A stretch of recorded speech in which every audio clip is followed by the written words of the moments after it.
మీ జీఐఈటీ ఇప్పుడు జీజేయుగా మారింది. 2000కు పైగా ప్లేస్మెంట్స్, ఐపీఎం, కేపీఎంజీ వంటి సంస్థలతో ఇంటిగ్రేటెడ్ కోర్సులు. యూపీఎస్సీ కోచింగ్, అడ్మిషన్లు ఓపెన్. బంగారం ఒక రోజు రేటు పెరిగిపోతుంది, ఒక రోజు రేటు తగ్గిపోతుంది. ఏకంగా ప్రధానమంత్రి గారే బంగారం కొద్ది రోజులు కొనటం ఆపేయండి అని చెప్పారు. అసలు కొనాలో వద్దో అర్థం కానటువంటి పరిస్థితి, దీని మీద ఇన్వెస్ట్ చేయాలో లేదో తెలియనటువంటి పరిస్థితి. ఇంతలోనే కొత్తగా గోల్డ్ మానిటైజేషన్ స్కీమ్ అని చెప్పి వినిపిస్తోంది. అసలు ఆ మాట అంటే ఏంటి? మానిటైజేషన్ అంటే ఏ సందర్భంలో మనం దాన్ని వాడతాము, కానీ ఇక్కడ గోల్డ్కి ఎందుకు వాడుతున్నాము? ఆ స్కీమ్లో ఏవో మార్పులు చేర్పులు చేస్తారంట. ఎందుకు చేస్తారు, ఏంటి, అన్ని డీటెయిల్డ్గా మాట్లాడదాం. ప్రముఖ ఆర్థికవేత్త ప్రొఫెసర్ డాక్టర్ జీవీఆర్ శాస్త్రి గారు లైవ్ కాల్లో అందుబాటులో ఉన్నారు ఢిల్లీ నుంచి. ఒక్కసారి ఆయనతో మాట్లాడి అన్ని వివరాలు తెలుసుకుందాం. సార్ నమస్తే అండి.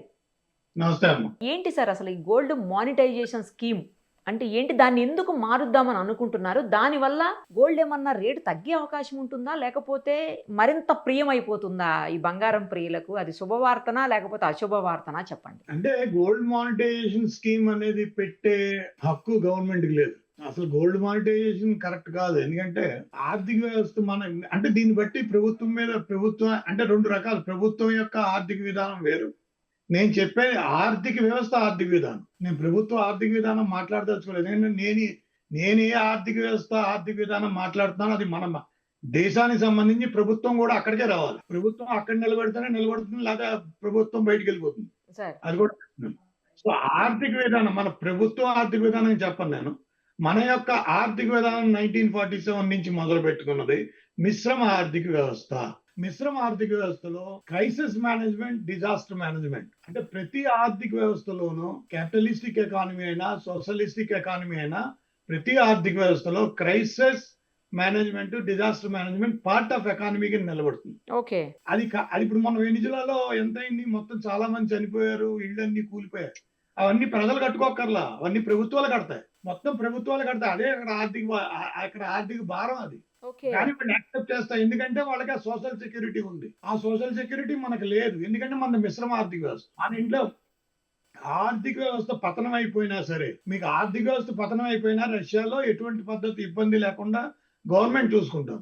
మనది అలా కాదు. మనకు వరదలు వచ్చినా, వాగులు వచ్చినా, ఉప్పెన వచ్చినా, లేకపోతే ఎర్త్క్వేక్ వచ్చినా, ఆర్థిక సంక్షోభం వచ్చినా, బ్యాంకింగ్ ఇండస్ట్రీ పడిపోయినా, ఎవడైనా రియల్ ఎస్టేట్ రియల్ ఎస్టేట్ ఎవడో డబ్బులు కలెక్ట్ చేసి పారిపోయినా, లేకపోతే ఇంకోటి ఎవడో చిట్ ఫండ్ కంపెనీ వాడు రాత్రి దుకాణం బంద్ చేసినా, ఏం చేస్తాం మనం? పోలీస్ స్టేషన్ ముందు నిలబడి మాకు ఇచ్చారు, మాకు ఇవ్వండి, మాకు ఎంత ఇస్తేవండి. అలాంటిది మన ప్రజలు చేస్తారు. కాబట్టి ఇందులో ఆర్థిక వ్యవస్థ మన భాగం ఏం చెప్తుందంటే క్రైసిస్ డిజాస్టర్ మేనేజ్మెంట్ ఇది మీది. యాక్ట్ ఆఫ్ గాడ్ వ్యవహారాలన్నీ మీవి. మనకేమి ఇస్తారు? 25,000, 30,000. మనకేంటి? నష్టపరిహారం ఇస్తారు, ఆదుకోరు. ఆ రెండు ఆర్థిక వ్యవస్థలు ఆదుకుంటాయి. ఈ ఆర్థిక వ్యవస్థ నష్టపరిహారం ఇచ్చే ఆర్థిక వ్యవస్థ. సో నష్టపరిహారం ఇచ్చే ఆర్థిక వ్యవస్థ గవర్నమెంట్ కి మన బంగారం మీద మాట్లాడే హక్కు కానీ దాని మీద ఏదైనా, ఎందుకంటే ఇది నష్టపరిహారం వల్ల కాదు, ఇది వాళ్ళ డిజాస్టర్ మేనేజ్మెంట్ లో భాగం. ఇది నా సొంత డిజాస్టర్ మేనేజ్మెంట్ లో భాగం. నాకు బైపాస్ సర్జరీ జరిగింది, నాకు 50 లక్షలు కావాలంటే నా పెళ్ళం పుస్తలతాడుతో సహా నేను అమ్ముకుంటాను. అది నా హక్కు. అది నా చట్టబద్ధమైన హక్కు. నా చట్టబద్ధంగా నేను సంపాదించిన హక్కు. నేను ఇన్వెస్ట్ చేసుకుంటున్నాను. దాని మీద అన్లెస్ అంటిల్ గవర్నమెంట్లు అన్ని కలిపి డిజాస్టర్ మేనేజ్మెంట్, క్రైసిస్ మేనేజ్మెంట్ ని అడ్రస్ చేస్తే తప్పితే అందులో నిరుద్యోగ సమస్య ఉంటుంది, ఆర్థిక సంక్షోభం ఉంటుంది, దీని పేరేంటి ఇన్ఫ్లేషన్ ఉంటుంది, ద్రవ్యోల్బణం ఉంటుంది, బ్యాంకింగ్ చట్టాలకైనా బ్యాంకింగ్ ఏమైనా మోతాజు బ్యాంకులు రాత్రి దివాలా తీస్తే అవి కూడా కన్సిడర్ చేయవలసి ఉంటుంది. ఇవన్నీ అడ్రస్ చేసిన తర్వాత అప్పుడు గోల్డ్ మానిటైజేషన్ స్కీమ్ లాంటివి. అసలు అలాంటివి ఏమి అడ్రస్ చేయలేదు కాబట్టి మనది stream lining of the national economy అవ్వలేదు. అసలు సమస్య చెప్తున్నానమ్మా, ఆర్థిక వ్యవస్థకి పాలసీలు పనిచేయట్లేదు. మన ఆర్థిక వ్యవస్థలో ఏ పాలసీలు పనిచేయట్లేదు. ఎందుకంటే వాటికి ఆప్టిమైజేషన్ అండ్ మ్యాక్సిమైజేషన్ అంటారు. నేను థీసిస్ సబ్మిట్ చేశాను, అది రీసెర్చ్ డేటా సబ్మిట్ చేశాను. మన భారతదేశం 1947లో ఆర్థిక వ్యవస్థ మీద గరిష్టీకరణ అనే పదం మీద ఆధారపడి వీళ్ళు పాలసీలు రాశారు. అవేమీ పనిచేయట్లేదు. అంచేత వాళ్ళకి ఏం చేయాలో తెలియక ఇది పట్టుకుందాం, లేకపోతే బంగారం తగ్గించాలంటే ఇచ్చేద్దామా ఇచ్చేద్దామా అని చూస్తున్నారు తప్పించి, లేకపోతే ఫారెన్ ఎక్స్చేంజ్ రిజర్వ్స్ ని ప్రొటెక్ట్ చేద్దామా లేకపోతే వచ్చేద్దామని చూస్తున్నారు తప్పించి, అసలు మీరు ఈ రోజు streamlining the national economy, streamlining the national economy a conceptual view of income and expenditure reforms అనే పుస్తకం నేను రాశాను. ఆ streamlining the national economy a conceptual view of income expenditure and revenue reforms లో ఆదాయానికి రాబడికి తేడా తెలుసుకుని ఈ గవర్నమెంట్లు ప్రయత్నం చేయాలి.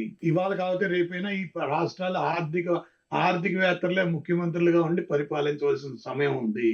ఎందుకంటే ప్రతి రాష్ట్రం 10 లక్షల కోట్లు దాటేసి అప్పులు చేసేసాయి. 10 లక్షల కోట్లు అప్పు అంటే స్వయంగా భగవంతుడి పైనుంచి కిందకు వచ్చినా కూడా ఆయన కూడా తీర్చలేడు. 10 లక్షల కోట్ల అప్పులు అన్ని దాచేసాయి. దీన్ని ఎవరు తీరుస్తారు? కేంద్ర ప్రభుత్వం మొన్న ఇబ్బంది అయితే రిజర్వ్ బ్యాంక్ ఎప్పుడు అసలు డివిడెండ్ ఇవ్వదు. రిజర్వ్ బ్యాంక్ లాభానికి బిజినెస్ చేసే వ్యవహారం అది వ్యవస్థ కాదు. అది ఏం చేసింది? రిజర్వ్ బ్యాంకే 2,87,000 కోట్ల రూపాయలు కేంద్ర ప్రభుత్వానికి ఇచ్చేసింది. అసలు డివిడెండ్ ఎందుకు ఇచ్చిందో నాకు అర్థం అవ్వలేదు. సో దీన్ని బట్టి మీకు అర్థం అవ్వాల్సింది ఏంటంటే ఆర్థిక వ్యవస్థని మనం గాడిలో పెట్టుకోవాల్సిన సమయం వచ్చేసింది. ఇది పెట్టుకోకపోతే మాత్రం దేశం చాలా కష్టంగా అటు ఇటుగా ఎటువైపు వెళ్ళిపోతుందో తెలీదు. ఒకసారి గ్లాసు నీళ్లు తీసుకుని మనం కింద పోసేసిన తర్వాత దాన్ని వెనక్కి తీసుకోలేం. అది ఎటు వెళ్తుందో మీరు దానికి డైరెక్షన్ ఇవ్వలేము. అది ఆర్థిక వ్యవస్థ విధానంలో బంగారం ఈ పాలసీ ఎవరైతే పెట్టారో నాకు మంచి పని చేశారు, మీరు ఇది పంపించారు. నేను ప్రధానమంత్రికి చాలా స్పష్టమైన నీతిలో ఈ ఉత్తరం రాస్తాను, చాలా క్లారిటీగా రాసేస్తాను. ఇందులో ఎకనామిక్ గా ఇది ప్రభుత్వానికి సంబంధించింది కాదు. Contingency fund, crisis management and disaster management. ఆడపిల్లలకి ఎందుకు మనం స్త్రీధనం అనేది ఆడపిల్లల తల్లిదండ్రులకి ఎందుకు ఇస్తారంటే వాళ్ళకి ఎప్పుడైనా ఎటువంటిది మీకు ఉత్తరాంధ్రాలోకి వెళ్తే ఆడవాళ్ళు పెద్ద పెద్ద ఆ వెండి కంకణాలు వేసుకునేవారు. ఆ వెండి కంకణాలు ఎందుకు వేసేవారంటే అమ్మ నీకు ఎటువంటి చివరి ఏ కష్టం వచ్చినా సరే చివరి మీద ఉపయోగపడుతుంది అని. అంటే అండి it is a contingency fund అని చేత ఇది ఇట్స్ ఏ ప్రైవేట్ ఫండ్. ఇది crisis management fund, disaster management fund. దీని మీద ప్రభుత్వాలకు ఎటువంటి నియంత్రణ కానీ మీకు ఆర్థిక వ్యవస్థ నడపడం చేత కావట్లేదని ఒప్పేసుకోండి. సార్, గోల్డ్ మానిటైజేషన్ అంటే సింపుల్ గా బంగారాన్ని తగ్గించడం అంతేనా? గోల్డ్ మానిటైజేషన్ అంటే అది కాదు. వాళ్ళ ఉద్దేశం ఏంటంటే నాకు అనిపించింది ఏంటంటే ఒక 50,000 టన్నులు 25,000 టన్నులు బంగారం ఇక్కడ ఉంది, అందరూ బ్యాంకుల్లోనూ వాటిల్లోనూ పెట్టుకుంటున్నారు, వాడుకోవట్లేదు అని చేత మనం దాన్ని దీంట్లో తీసుకొస్తే మన ఫారిన్ ఎక్స్చేంజ్ రిజర్వ్స్ బంగారం మీద ఖర్చు పెట్టకుండా ఉంటుంది, మన ఫారిన్ ఎక్స్చేంజ్ రిజర్వ్స్ యూటిలైజేషన్ తగ్గుతుంది అని ఒక కాన్సెప్ట్ లో ఆలోచిస్తూ ఉంటారు. అది కరెక్ట్ కాదు, అది అవసరం కాదు. ఎందుకంటే మీకు అసలు దీన్ని బట్టి ఆర్థిక వ్యవస్థ మీద నాకు అనిపించేది ఏంటంటే మన ప్రబుద్ధులకి ఎవరికి ఆర్థిక వ్యవస్థ మీద అవగాహన కరెక్ట్ గా లేదని నా అనుభవం. ఎందుకంటే నేను ఆర్థిక వ్యవస్థ మీద పూర్తిగా చదివానమ్మా. నేను ఇండస్ట్రియల్ ఎకనామిక్స్ మీద పిహెచ్డి చేశాను, అన్నిట్లా నేను 3 పిహెచ్డీలు చేశాను. ఎందుకు చేశాను నాకు తెలుసు. నేను పూర్తి విధి విధానంతో మాట్లాడుతున్నాను. ఎవరికైనా అంత ఇబ్బందిగా ఉంటే నాతో మాట్లాడమని నేను చాలా క్లారిటీగా చెప్తాను. ఎందుకంటే ఇది మనది మిక్స్డ్ ఎకానమీ. మన భారతదేశం మిశ్రమ ఆర్థిక వ్యవస్థ. మన భారతదేశ ఆర్థిక వ్యవస్థ ఇంక ఏ దేశ ఆర్థిక వ్యవస్థతోనూ మనం పోల్చడానికి లేదు. ఈ ఆర్థిక వ్యవస్థని ఎప్పటికైనా stream lining the national economy, creation of economic life line లో మనం ఏంటంటే న్యాచురల్ రిసోర్సెస్ ని, హ్యూమన్ రిసోర్సెస్ ని కంబైన్డ్ చేసి వెల్త్ ని క్రియేట్ చేసి అది ప్రజలకు పంచిపెట్టే విధానంగా ఉండాలి.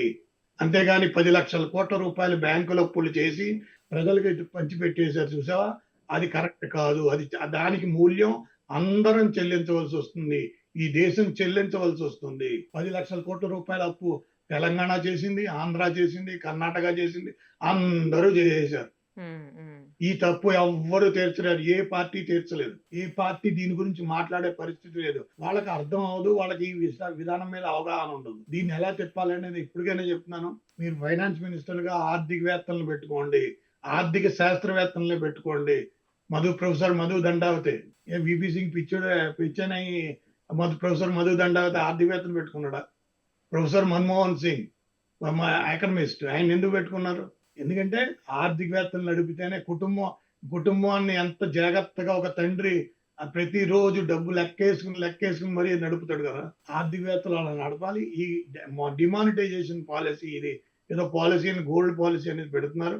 ఈ గోల్డ్ పాలసీ కానీ గోల్డ్ తగ్గి మనం ఇంపోర్ట్ చేసుకునే గోల్డ్ అంటే మన వ్యవస్థ అటువంటిది. మన క్రైసిస్ మీరు ఉన్నారమ్మా, మీరు ఇంట్లో ఏదైనా ఫంక్షన్ అవుతుంది, మీరు ఏం కొంటారు? గోల్డే కొంటారు. కాదు మీరు గోల్డ్ కొనొద్దని అందరికి ఎవరికి మనం చెప్పలేము. ఎందుకంటే అది మన లైఫ్ లో ఒక భాగం. మనకి క్రైసిస్ వస్తే మనం ఎవరిని ఏ గవర్నమెంట్ దగ్గరికి వెళ్ళి మనం అడగలేం కదా. అవును అవును గాలి వచ్చి ఇల్లు కూలిపోయింది అనుకో, మనం ఏ ఎమ్మెల్యే దగ్గరికి ఎంపీ దగ్గరికి వెళ్ళి అండ్ సహాయం చేయమని అడగలేము లేదా. మినిస్టర్ గవర్నమెంట్ సహాయం చేసేమని అడగలేము. వాళ్ళు ఇస్తే ఎంత, మన హైదరాబాద్ లో వరదలు వస్తే ఎంత ఇచ్చారు? 10,000, 15,000, 25,000, 50,000, ₹1,00,000. దాంతో ఇల్లు ఏమైనా మళ్ళీ నిలబడుతుందా? కదా కాదు కదా. ఇప్పుడు నేను అదే చెప్పాను, నాకు అర్జెంట్గా ఏదో జరిగింది, నాకు ఇప్పుడు ఏం చేస్తాను? ఇన్సూరెన్స్ పాలసీ అనేది ఉంది. ఇన్సూరెన్స్ పాలసీ అంటే హెల్త్ పాలసీ ఇంకా ఇప్పటిదాకా అది పూర్తిగా హెల్త్, ఎడ్యుకేషన్, ట్రాన్స్పోర్టేషన్, కమ్యూనికేషన్. ఆ హెల్త్ ఎడ్యుకేషన్ మీద మీరు అసలు మనం మొత్తం ఈ మా middle class, lower middle class వాళ్ళందరూ ఖర్చు అంతా హెల్త్ ఎడ్యుకేషన్ మీద కదా, మొత్తం ఎడ్యుకేషన్ మీద కదా. ఎడ్యుకేషన్ పిల్లలు చదువులు చదివించడానికే సరిపోతుంది. ఎంత డబ్బు ఖర్చు పెట్టేస్తున్నాం. Streamlining the national economy, ఆర్థిక వ్యవస్థ మీద ఎప్పుడు మాట్లాడతాం మనం? వాడు గొప్పడు, వీడు గొప్పడు, వాడు గొప్పడు, వీడు గొప్పడు అనుకోవడమే సరిపోతుంది. కానీ బతికే 36,500 రోజులమ్మా. నువ్వు బతికిన 36,500, నేను బతికిన 36,500, ఆ పక్కన ఎవరు బతికినా అందరూ 36,500 రోజులు. దానికోసం అది చెప్పకుండా, వచ్చే జనరేషన్స్ కి మనం జవాబు ఇవ్వకుండా, వచ్చే జనరేషన్ కి ఏం చెప్తాం సమాధానం? ఈ అష్టదిగ్బంధంగా వదిలేసి, ఈ ఆర్థిక వ్యవస్థను అడ్డదిడ్డంగా వదిలేసి వెళ్ళిపోతాం. గోల్డ్ మానిటైజేషన్ అని ఒక స్కీమ్ పట్టుకొచ్చాం. ఏంటి స్కీములు? దిక్కుమాలి స్కీములు. ఎవరికి కావాలి మీకు? అసలు ఎవరిదమ్మన్నాడు? అసలు సంబంధం లేదు. ఆర్థిక వ్యవస్థకు సంబంధం లేదు కదా ఇది. ఏ ఆర్థిక వ్యవస్థ చెప్తున్నాడు మీకు? ఏ ఆర్థిక శాస్త్రవేత్త చెప్తున్నాడు? కరెక్ట్ కాదు కదమ్మా. ఇది ఏంటంటే మీకు అర్థం చేసుకోండి. ఎందుకంటే ఇది కనుక చెప్పలేకపోతే, మనం ప్రజలకు తెలియజేయలేకపోతే చాలా ఇబ్బంది. ఎందుకంటే ప్రభుత్వం వాళ్ళకి తెలుసున్నది చేసేస్తుంది. అంటే ఏంటి, ఆ పరిస్థితి చాలా ఇబ్బంది వస్తుంది అనమాట. సెంట్రల్ గవర్నమెంట్ కైనా, స్టేట్ గవర్నమెంట్ కైనా వాళ్ళకి ఏంటంటే తెలియక, ఏం చేయాలో తెలియక ఏదో ఒకటి చేసేస్తే అయిపోతుంది. అది మనం ప్రజలు ఇబ్బంది అయిపోతాం కదా. మనం చివరిన బాధపడేది మనమే. 10 లక్షల కోట్ల రూపాయలకి వడ్డీ ఎంత అనుకుంటున్నారు? నెలకు వడ్డీ ఎంత? 10 లక్షల కోట్ల రూపాయలకి ప్రతి రాష్ట్ర ప్రభుత్వం ఎంత వడ్డీ కడుతుంది? 8% బాండ్లు, 7% బాండ్లు, 6% బాండ్లు, 5% బాండ్లు, దాని మీద దీని మీద. ఆ బాండ్ల మీద వడ్డీ ఎవడు కడతాడు? ఈజీ కాదు కదమ్మా. ఇవన్నీ అంటే ఆర్థికవేత్త ఎలా ఉంటుందంటే, సాధారణంగా ప్రజలకు అర్థమయ్యే రీతిలో చెప్పేది విధానం ఒకటి, అసలు దీని మీద పూర్తిగా ఒక రీసెర్చ్ గా ఆలోచించి మాట్లాడే విధానం వేరేగా ఉంటుంది. అంచేత ఏమంటే ప్రజలను ఏం చేస్తారంటే, మీకు అసలు ఆర్థిక వ్యవస్థకు సంబంధించి ఏమి తెలియనివ్వకుండా ఎప్పటికప్పుడు ఇలాగా ఏదో ఒక పాలసీ తీసుకొచ్చడం, కన్ఫ్యూజన్ చేసేయడం, ఎదరలాగేయడం. Right sir. Thank you so much.